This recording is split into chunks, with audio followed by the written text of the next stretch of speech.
Egypt a gift of the Nile waters, a gift of the fertile, silt-laden waters of the Nile as they cross the Egyptian desert and give Egypt life and agriculture.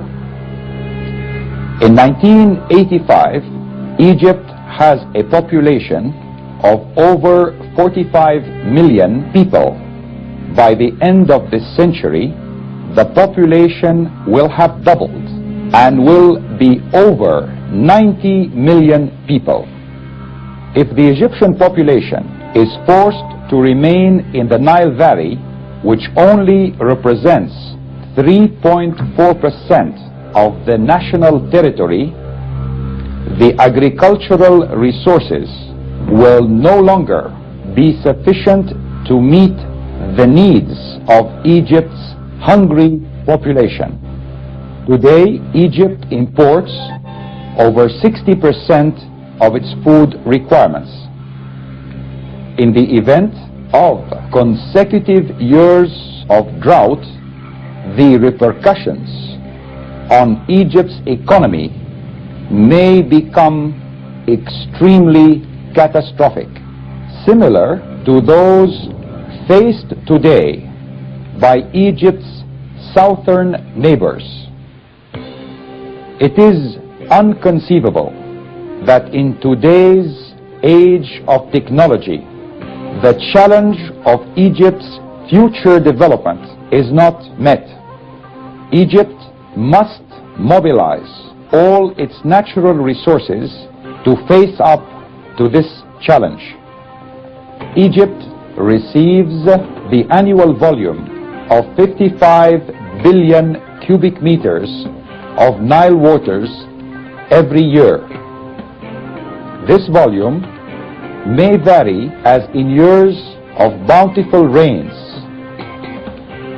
In the south, it can reach a maximum of 125 billion meters cubed, while in years of less bountiful rains, it can drop to as low as only 25 billion meters cubed. Since the early Pharaoh's days, the policy of managing Nile waters consisted simply in stocking it in periods of flood and according to the technical capabilities of those times. Thus, the pharaohs built earth barrages permitting the Nile waters to be diverted into natural depressions, as in the case of the Lake Fayoum. In recent history, the Egyptians built small dams or barrages permitting the extension of the Egyptian irrigation network within the actual Nile Valley. In 1960, construction was initiated to build the Aswan High Dam with its exceptional storage capacity to stock and control the Nile floods.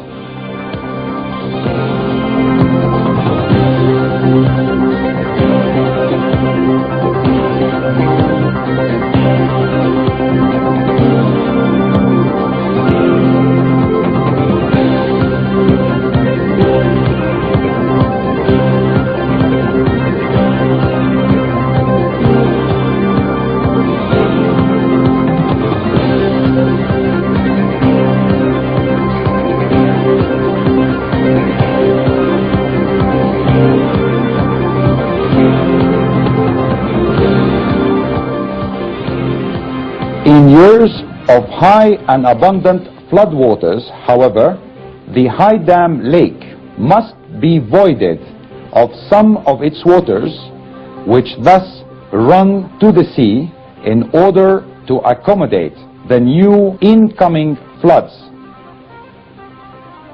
This leads to waters lost without any benefit to Egypt's agriculture, industry, or other uses.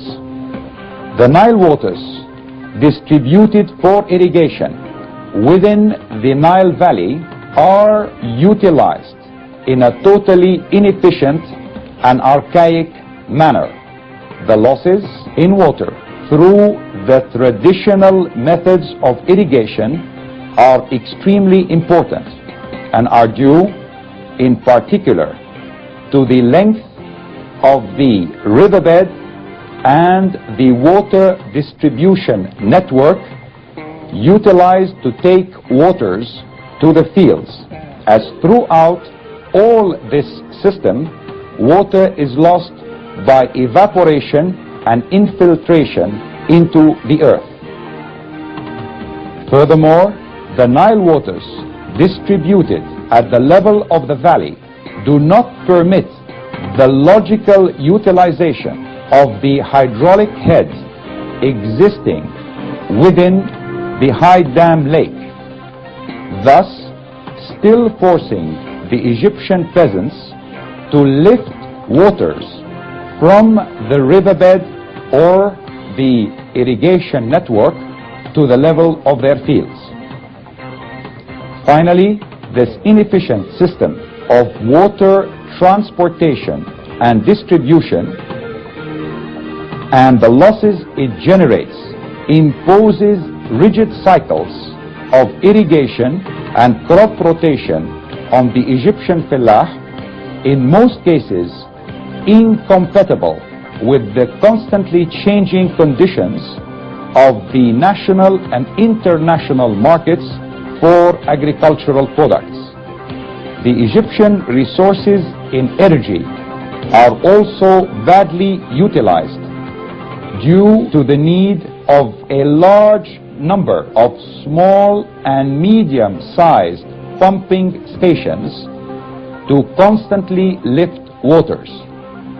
The transportation of hydroelectric energy generated at the Aswan High Dam Lake in the south towards the highly populated Egyptian delta also engenders high transmission losses.